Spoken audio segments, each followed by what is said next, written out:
After the last video, I'd love to start this one by showing you some fabulous footage of me driving the Mini and enjoying it. However, I'm starting showing you me pushing it onto the drive because I got it all insured and taxed and all the rest of it, and took it out for a drive late at night, as you do, and it started misfiring.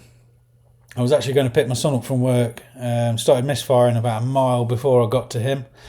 So we jumped in and set off for home. We got about 2 miles and it stopped running altogether. So I did a quick check with the screwdriver I had in the car and found I definitely had spark while cranking it over. It's surprising how easily you can see a spark when it's dark out.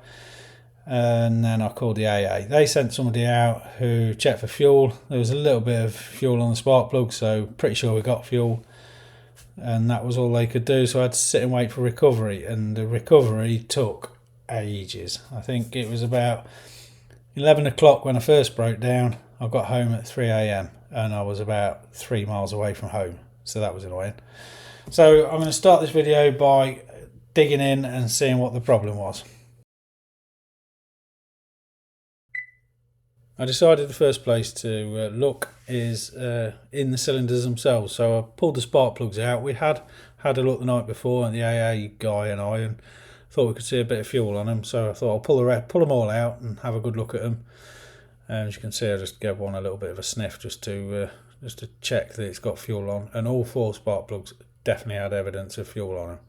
So while I was at the side of the road cranking, you could I was definitely throwing fuel at it. So I'll whip the plugs out and then I'll go and grab a compression tester and I'll have a little look at the compression on each cylinder. You really only need a very few things for an engine to run. You need fuel, air and spark. The fuel mix needs to be fed into the cylinder where, because it's sealed, when it ignites it'll push the piston down. If it's not sealed, then you're not going to get any power.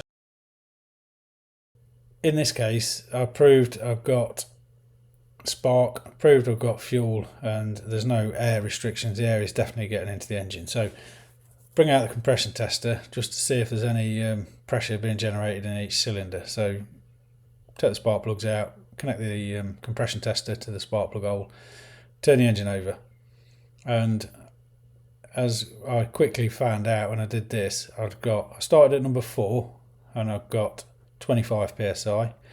Number 3, I got another 25 psi reading. Number 2, I got 50 psi, and number 1, I got 50 psi. So all cylinders were quite clearly down on compression.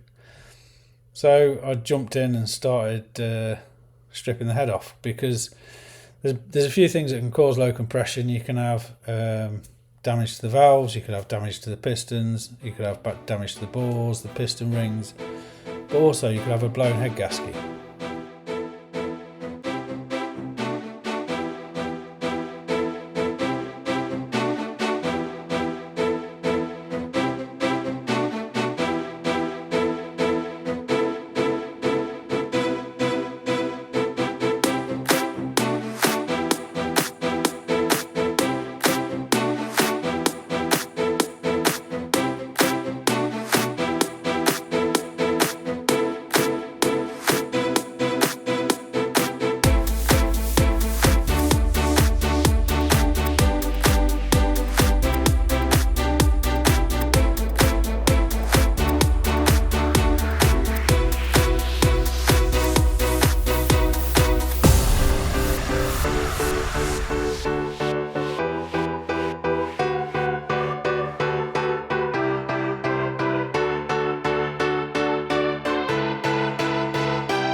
Blown between 1 and 2. and between 3 and 4. I would say I need to check my timing. So, head gasket failure. It's kind of what I suspected last night at the side of the road. It sounded like it was down on compression, so it had blown between 1 and 2 and 3 and 4.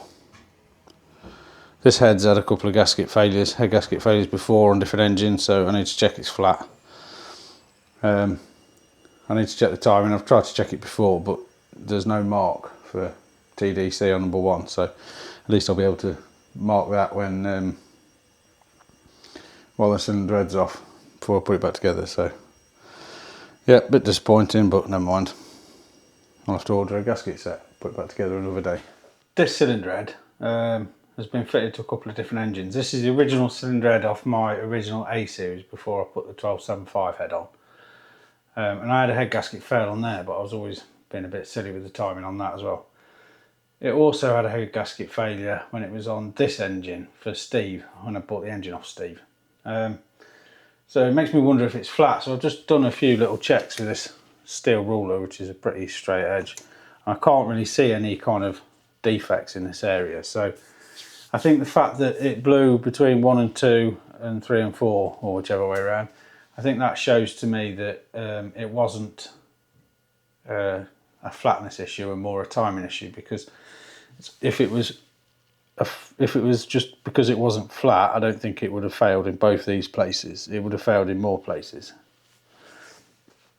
Potentially leak coolant through or whatever. So I'm pretty confident it's my fault with the timing. So I'm going to get this head cleaned up. I've got the gasket set now, and then I'll start getting the engine cleaned up. I've just turned it over, so it's at TDC on number 1. And there is definitely, I don't know if you can see, where is it? Just there's definitely a mark on the pulley, but it's not a very clear one, so I'm going to see if I can find some paint just to highlight that. So I've got the cylinder head refitted and all torqued down, inlet manifolds bolted back on. I'm just going through doing a few ancillaries now. I've put, can you see there, put a white mark on the TDC mark, so I should be able to see that much better now. So I'm going to just check the valve clearances. I need to go and find my feeler gauge and then carry on putting it back together. That's all nearly reassembled now. I just need to run it and check the timing. Now I've got my nice mark that I should be able to see. So I'm going to have to do it another day because it's 10 o'clock at night now. So I've just fired it up. I've set the timing. The distributor was a bit stuck, so I've had to sort of tap it to get it moved, but I've got it set at around 6 degrees. Sure, 6, maybe 7 degrees. With the vacuum advance off and the idle speed raised up slightly, so I think that is perfect. Before it was way down, it was off the scale, it was probably, I don't know, 15, 16 degrees or something at idle, which isn't ideal. So I've kind of set the carb up as well as best I can without any kind of emissions testing, so when you press the little thingy it just dips slightly, so it idles really well.